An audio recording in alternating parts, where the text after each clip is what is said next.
Amma manistagna. Adapun orang yang merasa dirinya cukup.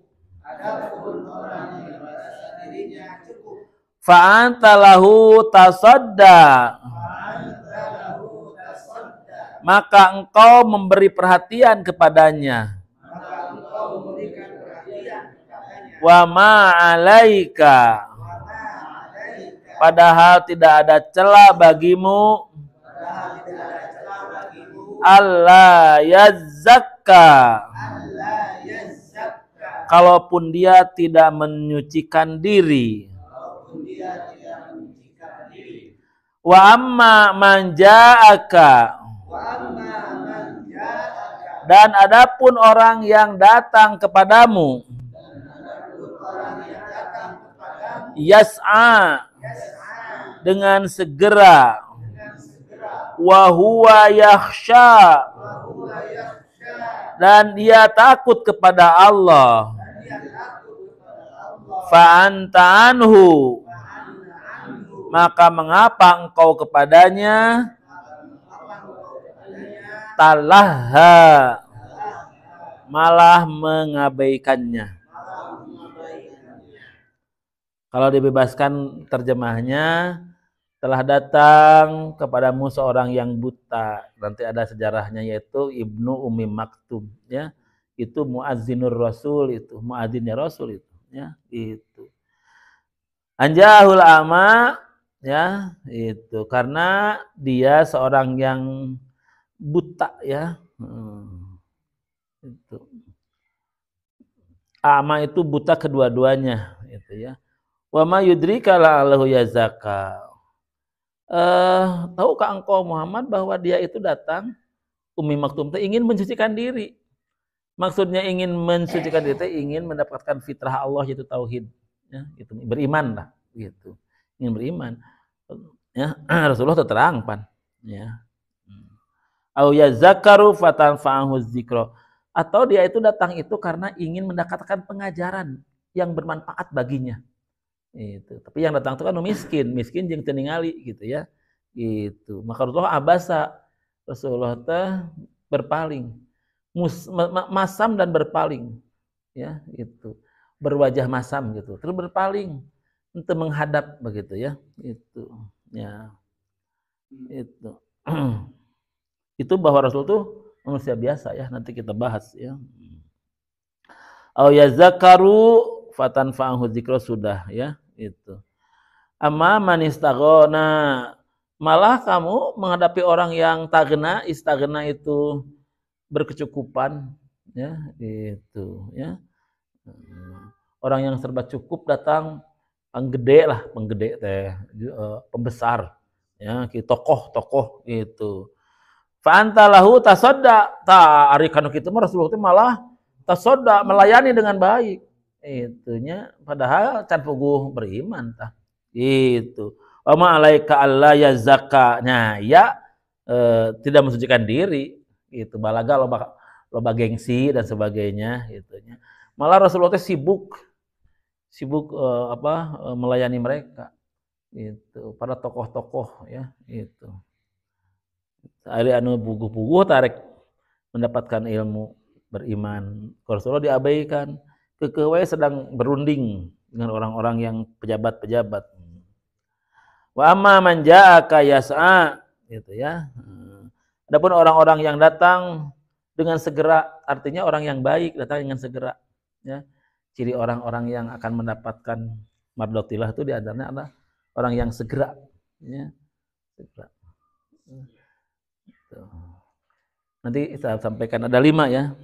5 syarat atau 5 ciri orang-orang yang akan mendapat mardotillah, ya, itu. Di antaranya adalah yas'a, segera, ya. Itu hararese, mengingat, menimbang, balik gitu, ya, usah itu. Wa huwa yakhsha, dan dia mah pasti orang yang takut kepada Allah, ya. Orang-orang yang segera datang kepada Allah karena dia takut berbuat dosa, takut kepada Allah, gitu. Fa anta anhu talaha. Kenapa Muhammad?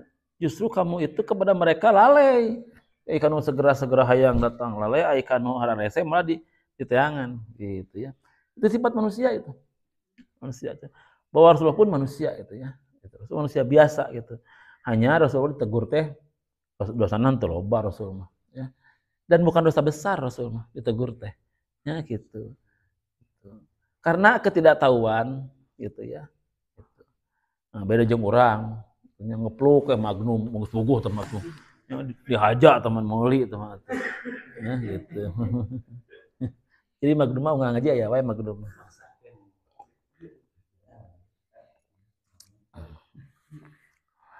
Nah itu Bapak-bapak sekalian, mari kita bahas ya tafsirnya sederhana ya.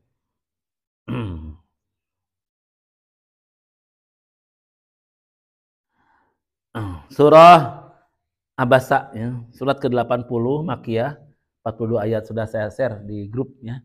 Itu sekarang mau ditulis diketik itunya. Buku nabeak. Sekali pertemuan teh tidur lambar. Itu di sebelah balik dah. Ternyata kita tuh udah lama ngaji itu nya. Masa buku teh udah habis. Nah, surah Abasa, surah ke-80. Asbabun nuzulnya ya. Ini ada dalam hadis At-Tirmizi ya, itu. Yang sampaikan dari Aisyah radhiyallahu anha. Pada suatu hari Nabi duduk-duduk dengan para pejabat, para inohong. Ada 5 orang inohongnya. Ya, itu pembesar-pembesar Arab itu, pembesar Quraisy itu. Utbah bin Rabi'ah, Abu Jahal bin Hisham. Abu Jahalnya gitu. Terkenal ya. Al-Abbas bin Abdul Muthalib, paman-pamannya itu paman-paman mereka. Abdul Muthalib itu kakek Rasul, ya, Abbas. Putra nama solehnya, Ibnu Abbas nih. Sebenarnya dikatakan Nabi sedang mendakwahi Umayyah bin Khalaf, ya itu. Nah tiba-tiba sedang ramai-ramainya Rasul ngobrol, ya, ingin mengislamkan lah gitu para tokoh-tokoh itu. Sebab apa? Dia punya harapan dan punya kekhawatiran, ya. Harapannya dan kekhawatirannya, harapannya mudah-mudahan eta tokoh-tokohnya masuk Islam. Kalau tokoh-tokoh itu masuk Islam, aman. Jadi mau anu embargo, tenang lah gitu. Di orangnya ya di kecamatan misalkan camatna misalkan jamaah asabik aman atuh. Nah, gitunya. Ngomong gitu mah Bapak aing gubernur eta teh misalkan kakakna Ustadz Ubaidillah beres atuh. Ngarewas atuh yang di rehab di 2 lantai. Beres. Ini golosor ACC gitu. Ayo mah tuh acan meres atuh. Leung tuh abuh mah naon eta mah musuh kumaha. Bapak aing teh keheuleuh ka urang ya. Itu eta asabik tutup kuncian beres kuncian. Itu. Nah, itulah pentingnya Rasulullah itu. Bukan Rasulullah lalai karena dia ingin kebutuhan lain-lain, demi agama juga. Dia ingin itu bahwa orang-orang pembesar Quraisy itu masuk Islam. Yang kedua khawatir kalau dia tidak masuk Islam akan mengganggu. Dan kenyataannya kan diganggu, dibaikot, makanya Rasulullah hijrah. Ya, hijrah itu karena apa? Karena sudah tidak tahan dengan serangan-serangan mereka. Itu ya. Asalnya hijrahnya ke Abyssinia. Ya gitu. Kemudian Taif ya, kemudian di sana juga dibaikot. Nah, akhirnya hijrah lagi ke Madinah itu ya, Madinatul Nabi. Seperti itu. Nah, sedang asik-asik Rasulullah berdebat atau berdiskusi dengan orang-orang penting. Jawa anu teu pupuguh teh ningan. Ya, Ibnu Ummi Maktum seorang yang buta, karena butanya dia bertanya tuh telangkeung we. Ya Rasulullah, sampaikanlah dan ajarkanlah kepada kami apa-apa yang diajarkan oleh Allah kepadamu. Enak aja gitu ya. Rasulullah sedang asik dengan pejabat datang. Sehingga Rasulullah tidak memperhatikan, diabaikan, diantepkan, tidak memperhatikan dia. Ya, bermuka muram, masam, dan Rasulullah berpaling. Mencoba orang tinggi kerpenting atau iya aduh tingkat tinggi ya atuh kayak aduh ayo si Mang Baso riweuh pisan nah gitu. Seperti itu. Ya. Nah, seperti itu pun ditegur oleh Allah. Ya, gitu. Seperti itu. Itu Rasulullah tidak sengaja itu. Ya, itu. Tapi tidak sengaja ge orang-orang nu baik mah ulah. Gitu. Orang mah wah geus atuh. Balakot tu dosa atuh teh mah geus nya gitu. Mun urang kalau ditegur, ngapain ditegur orang mah nanti. Ya gitu. Urang mah pan teguran hungkul urang mah tuh. Teguran hungkul nya gitu. Maka turunlah surah Abasa. Ya Rasulullah masih di sana mau keluar dari pertemuan, Rasulullah merasa sakit dan datanglah ayat gitunya. Abasa wa tawalla an ja'ahul a'ma, dan 19 ayat gitu ya gitu. Kalau kita melihat teguran Allah kepada Rasulullah banyak.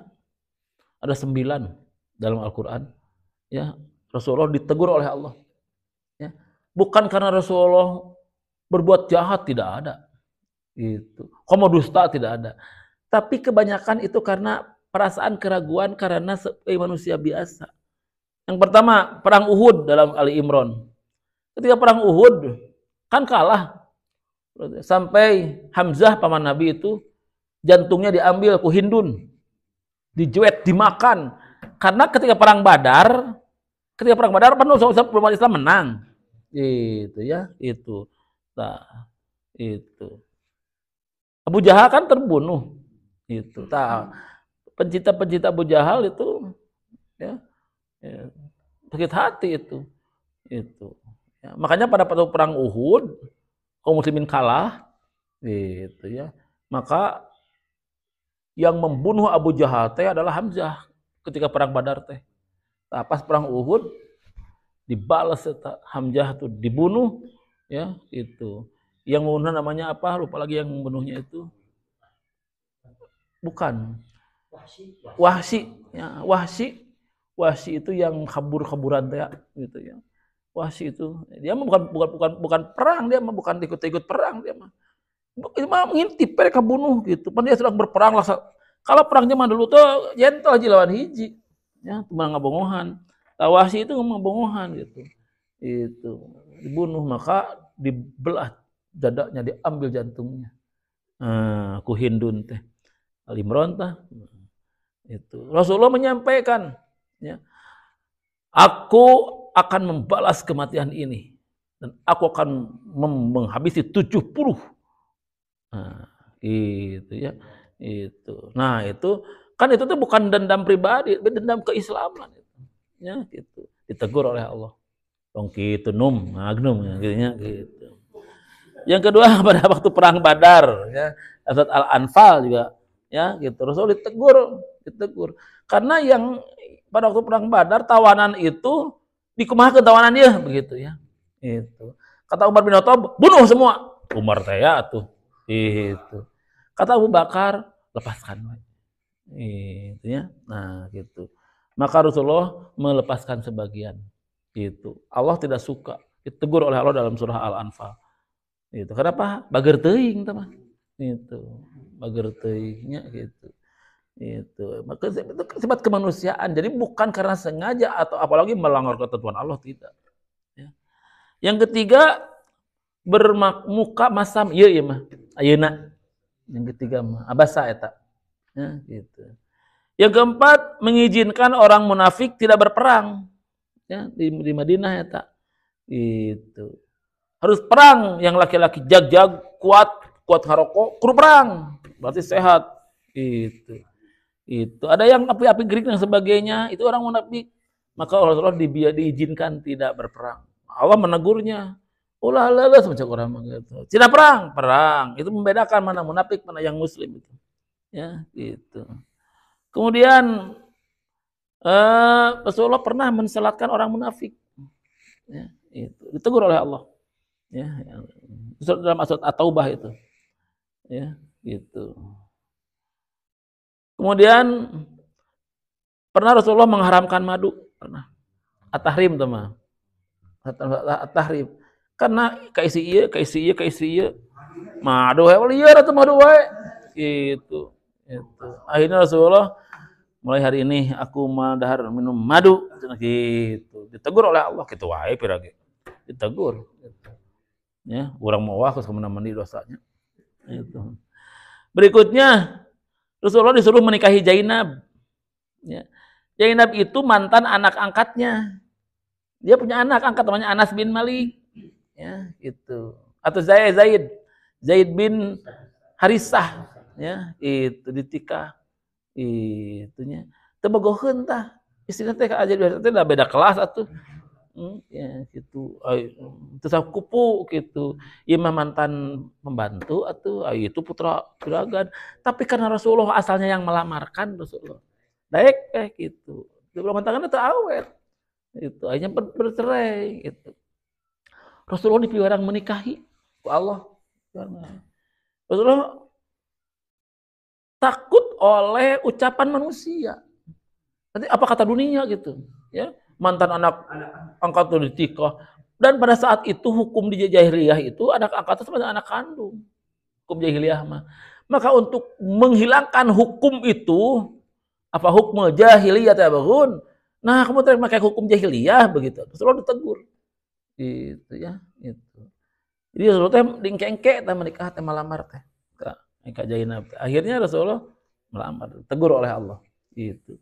Udung di titah ngawin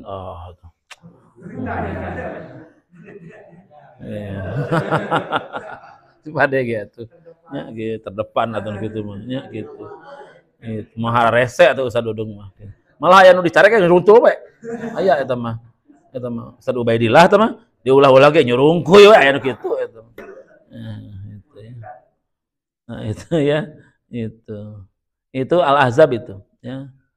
Nah terakhir Rasulullah pernah berkata kelewat tidak pakai insya Allah, ya itu ditanya Rasulullah, mahwa ruh itu apa? Itu kata Rasulullah besoklah aja gitu, besok. Itu biasanya sudah turun ayat, gitu. Allah menyimpan ayatnya jadi turun sehingga Rasulullah gelisah dan menangis, tegur oleh Allah. Lamun rek kambitakeun, rek janji, maka insya Allah gitu. Ya, itu. Sakakalina gitu nate Rasulullah. Sakakalina eta unggul. Itu. Ayo orang insya Allah Sunda. Insya Allah Sunda berarti moal. Gitu. Linggih heula tuh insya Allah. Atau insya Allah mah linggih atuh. Itu insya Allah teh moal teh. Itunya gitu. Mana teh kumaha pandangan saya mereka hadir. Beda kemarin insya Allah. Itu ya. Nah itu teguran-teguran dalam Al-Quran kepada Rasul bukan menunjukkan banyaknya salah, tapi menunjukkan pertama bahwa Al-Quran itu mujizat. Itu. Kalau Al-Quran itu buatan Muhammad, maka teguran-teguran mahal ayat tuh. Era apaan ber. Tapi Rasulullah tidak punya rasa malu untuk berbuat jujur as-siddiq Rasulullah. Apa adanya. Kemudian Al-Quran kul diucapkan. Ucapan oleh Muhammad Al-Quran murni. Gitu ya. Gitu. Yang kedua, menunjukkan bahwa Muhammadnya manusia biasa. Ya. Innama ana basyarun mislukum yuha ilayya. Sama seperti kamu sekalian kata Nabi, tapi kami diberi wahyu. Nah, itu mengenai asbabun nuzul abasa wa tawalla, ya. Itu. Nah, ayat 1 dan kedua itu menunjukkan teguran Allah karena tidak peka Rasulullah ada orang yang memiliki kekurangan, keterbatasan secara fisik dan status. Itu, ya. Rasulullah manusia biasa, ada kelengahan di sana. Abasa wa ta'ala anjahul a'ma, kamu berpaling dan muram wajah kamu. Oh, karena yang datang itu buta, begitu kata Allah teh kalau bahasa kita mah. Karena buta, ya, karena bukan pejabat sehingga kau abaikan gitu berbahasa orang nama. Gitu ya. Gitu. Dan Rasulullah tidak menyembunyikan ayat ini, ya. Gitu. Berikutnya wa ma yadrik la'allahu yazakka, ya gitu. Kamu tidak tahu apa yang datang itu tujuannya.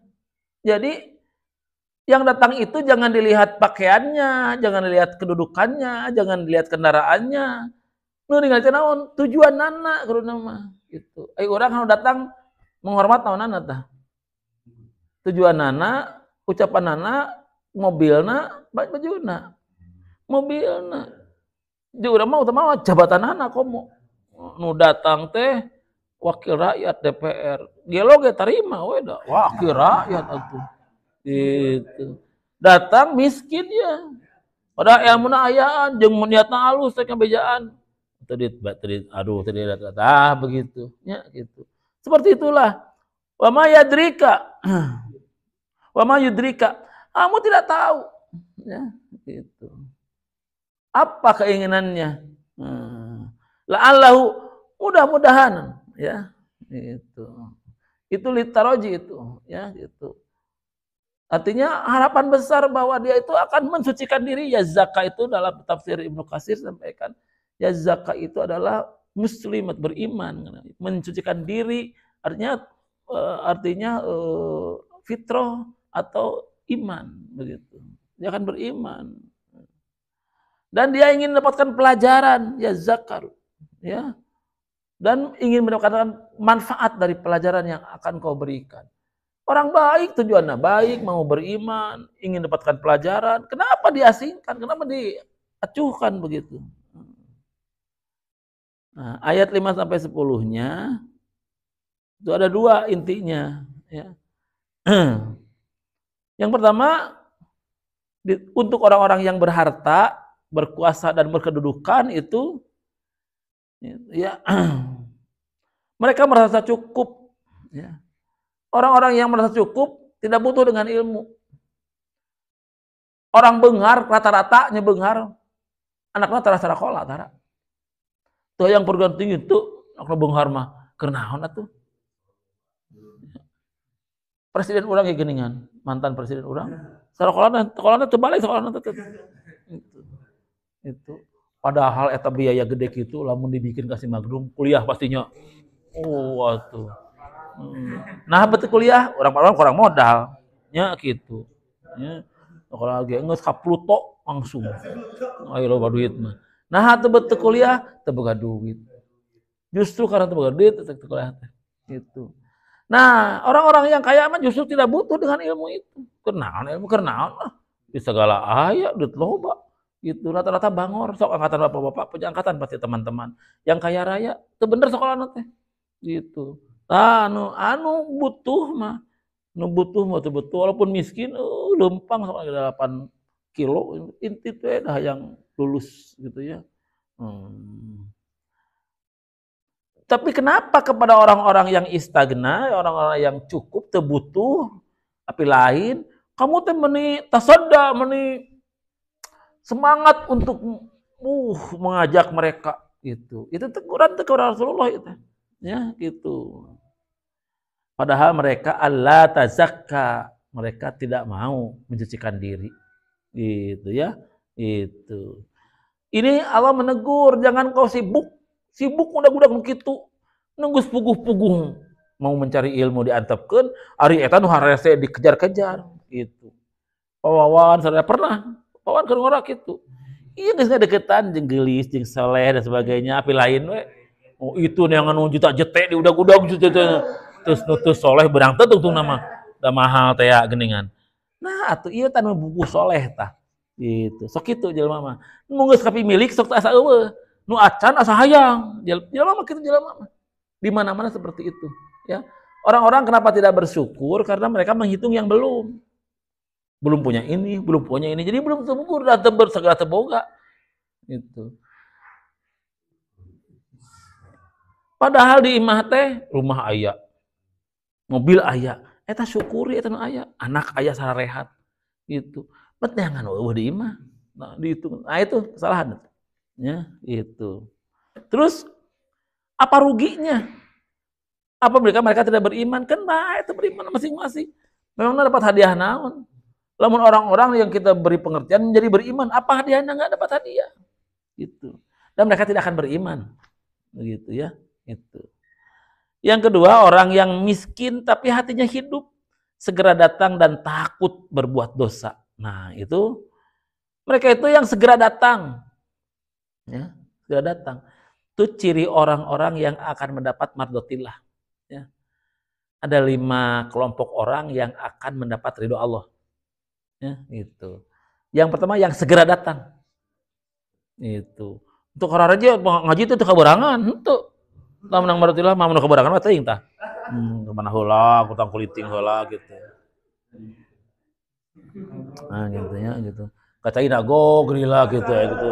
Bari ngemang bari eta magnum. Nyalila atuh emang gnum atuh nyari magnum atuh. Yang kedua, orang yang mendapat mardotillah itu adalah orang-orang yang mengutamakan kejujuran. Jujur. Ya. Yang ketiga, yang mendapat mardotillah itu orang-orang yang takut hanya kepada Allah. Radhiyallahu anhum wa radu anhu dzalika liman khasyya rabbah. Gitu. Yang keempat, mereka yang setia dalam memenuhi janji dan tidak keluar, ya, tidak keluar janjinya, gitu ya. Itu orang dalam surah apa itu? Ada bayatul ridwan itu, ya. Radhiyallahu anhum wa radu an. Ya. Kemudian diberi ketenangan itu, ya. Gitu. Dan terakhir yang kelima yang akan mendapat mardotillah itu adalah orang-orang yang tidak keluar dari jamaah. Dalam hadis Abu Dawud, ya gitu. Itu Rasulullah dalam hadis Abu Dawud, ya itu bahwa serigala itu menerkam kambing yang keluar dari kelompoknya. Nah, itulah setan akan menerkam orang-orang yang keluar dari jamaahnya. Gitu. Kita kan ngaji we, unggal malam rebo tah mun taya wagelan ngaji.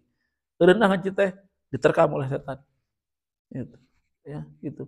Kita kan dalam naungan malaikat ini, setan tidak akan datang. Capek. Gitu. Nah, awas. Itu tidak akan mendapat mardotillah itu. Ya, gitu. Jadi orang-orang yang mendapat mardotillah itu ada 5 kelompok, ya, atau 5 golongan, ya. Mardotillah itu. Ya. Yang pertama adalah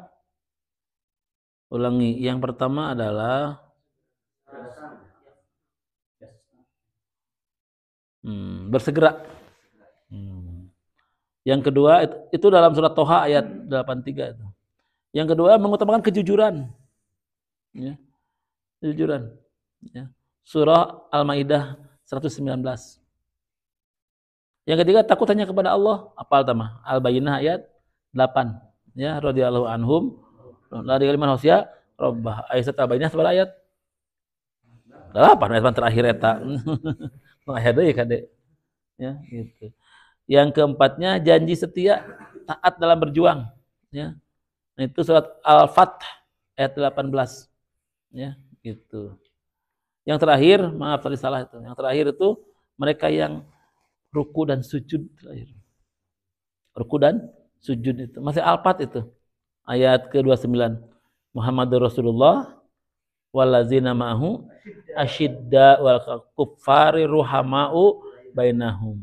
Tarahum ruk'an sujudan ya taguna fadlam minallahi waridwana. Fadlam minallah, keutamaan Allah, waridwana dan keridoannya. Nah, jadi 5. Yang 5 itu yang ruku dan sujud. Itulah yang mendapat mardotillah. Itu ya. Ada 5 itu. Ya, itu. Nah, tuh terakhir mutiaranya, gara-gara saya sekarang mengahanca hadis Jadus Solihin, ya, baru dapat 6, gitu ya. Jadi diskolot baru anaknya, jadi nikmat ya nama. Jam 2 jam 3 teta maca Jadus Solihin. Baheula pernah ngaji zaman baheula. Dibaca deui, inget kan guruna ustad nerangkeunna teh. Urang teh teu serius keureuy we. Padahal penting tetenya. Enak kaduh mah. Terangkeun teh. Eta heula bayannya heula terangkeun teh. Sifat ciri-ciri perawina heula diterangkeun. Misalkan Anas bin Malik terangkeun, Anas bin Malik teh terangkeun, da pinternya terangkeun. Sifat-sifatna ciri-cirina ketawaduannya terangkeun. Oh nya. Itunya. Ustaz Abdi tah Allah yarham ya.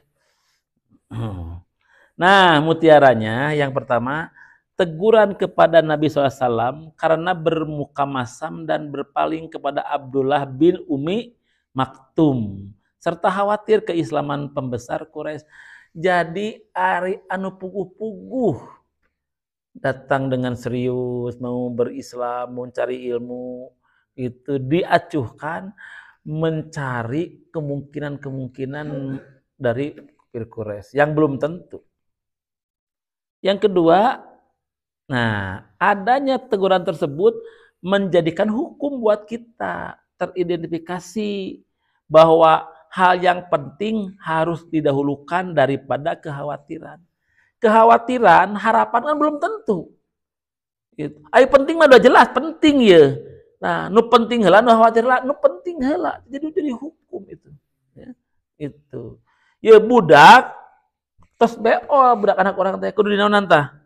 Diobehan gitu. Tapi itu tuh dijalati si gaya duit ya goler 100.000. Iya yakin heula ya itu. Iya. Budak dituna eleh ku itu kau lain budak labuh tahulah kitu. Itu.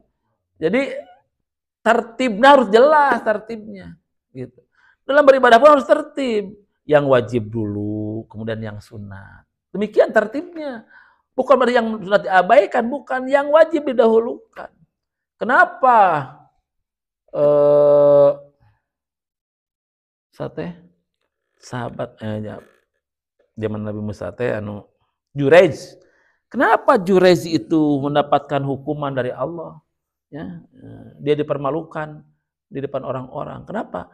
Karena ketika dia sedang sholat sunat dipanggil oleh ibunya, dia tidak menjawab sampai 3 kali, sampai ibunya mengeluarkan kata-kata kutukan. Itu. Bukan berarti sholat tidak penting, tapi ketika ibu memanggil itu wajib dijawab. Perintah Allah itu wajibnya. Itu. Ya mas sunat, sholatnya sunat hentikan heula, jawab dulu ibunya. Terus sholat kan bisa terus sholat sunat. Gitu. Gara-gara itu bagi orang yang saleh mah teh. Gitu. Orang mah teu salat teu naon digeror ku indung aja dog we. Beda deui tah urusan anak. Nya, beda deui urusan anak tah mah. Nya kitu. Nong torekeun tah mah gitu. Kunaon eta pernah keur ngamabunung muka ganggu. Jeung ngopi teh ya, ngupi we hayang ngupi. Nah, itu ya. Jadi harus jelas mana yang harus didahulukan, mana yang harus dibelakangkan. Ya, gitu. Urutannya gitu ya, itu. Istri, seorang istri ya, sedang saum sunat, ku suaminya dilarang, jangan saum sunat. Aku sekarang mau main-main nih, mau badminton 2 retreat begitu tah. Itu. Batalkan saumnya. Urusan apa? Perhatikan, meladeni atau mengikuti perintah suami hukumnya wajib, kata Allah wajibnya. Sedangkan saum sunat, pan. Itu. Ketika kita istri itu mengikuti kehendak suaminya, menjalankan kewajiban ibadah. Nah, saum sunat yang dibatalkan tetap dapat pahala. Begitu indah itu.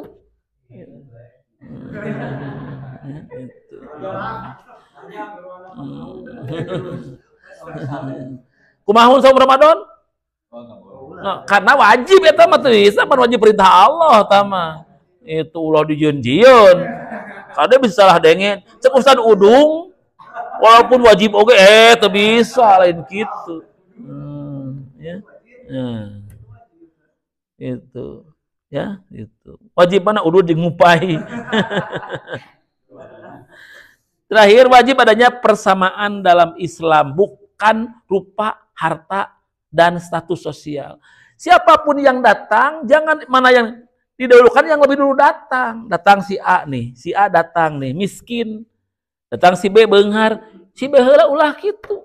Di urang di Indonesia di negeri Konoha ini itu di urang mah aya special person ya, gitu. Aya penting eta mah. Itu ya spesial aya. Jadi eta mah teu ngilu antri. Aya antri. Ya, gitu. Kabang. Bos kabang. Aya nu antri anu henteu. Ya. Anak kebenaran anak bagian anu dimanjakeun. Mun datang asal KBJB we. KBJB datang we. Gitu. Langsung terus terangan pan. Oh Ustaz, oh Bapak ketua ayo. Bosnya ke ruangan, itu antri. Langsung beres keluar deui we. Nah, gitu. Eta pelayanan. Tapi kalau itu menjadi aturan tidak masalah. Dan sebenarnya tidak mengganggu yang lain. Arti tepan banyak begitu. Tapi sebenarnya itu kurang adil sebenarnya. Ya, itu. Seperti itu ya, itu. Nah, Rasulullah itu mencek orang mah tidak melakukan budaya antri gitu meureun. Harusnya waktu heula gitu nya. Itu iya gitu. Tapi kan sedang ngobrol dengan ini dan harusnya menunggu dulu, tapi kan ningali teh ya. Nah, jadi kelemahannya kan Rasulullah tidak tahu bahwa dia tidak melihat, atau Rasulullah tidak ngeh karena sedang serius menghadapi para inohong begitu. Itu pun ditegur. Ya, Allah. Sejak saya sampaikan, mudah-mudahan bermanfaat dan kita mengambil pelajaran dari itu. Awas, jangan karena sesuatu yang kita butuhkan, akan ninggalkeun kewajiban aya nu kitu. Wah, dar-der-dor lohor tinggalin aya nu kitu. Taulah kitu, ulah tibalik eta. Mana nu wajib atau ada kriteria jelas gitu ya. Sekian, assalamualaikum warahmatullahi wabarakatuh.